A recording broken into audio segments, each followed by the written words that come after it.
สบายดีพี่น้องสบายดียามเช้า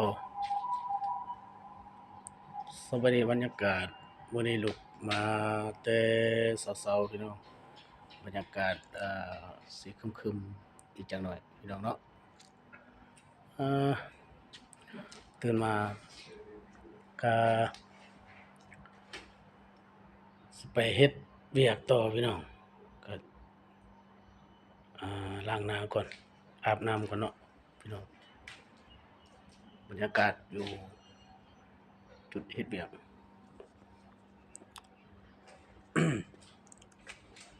อาจจะ2-3มื้อแล้วพี่น้องอ่า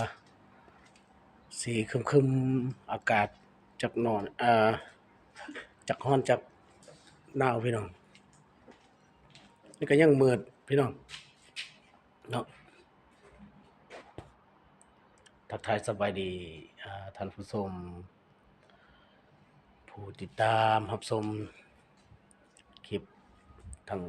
YouTube และก็ทางเฟซเนาะยินดีต้อนรับเบาแสนเมืองสลาดน้อยคือเก่าพี่น้องมื้อนี้ก็มื้อวันที่20เนาะเดือน3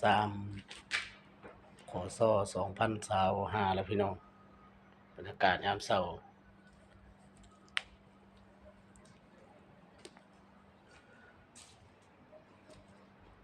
ยังยังหนาวอยู่เลยยังมืดอยู่พี่น้องเนาะบรรยากาศก็อยู่เวียงจันทน์พี่น้องตอนนี้ก็อยู่บ้านนาคำเมืองสิพุทธบของเขาลงเวียงจันทน์มาอัปเดตให้ท่านผู้ชมเบิ่งรถหลายพี่น้องไปเบิ่งรถก่อนเนาะ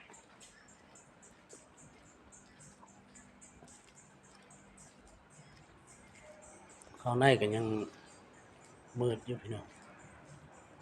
เพราะว่าดอกไฟนี่ประมาณ5โมงหรือว่า6โมงมันตัดพี่น้องเด้บรรยากาศโอ้สวยงามพี่น้องบอนเฮ็ดเวียกรถก็หลายอยู่ในก็ประมาณ20-30คันนั่นแหละเนาะก็บ่หลายปานใด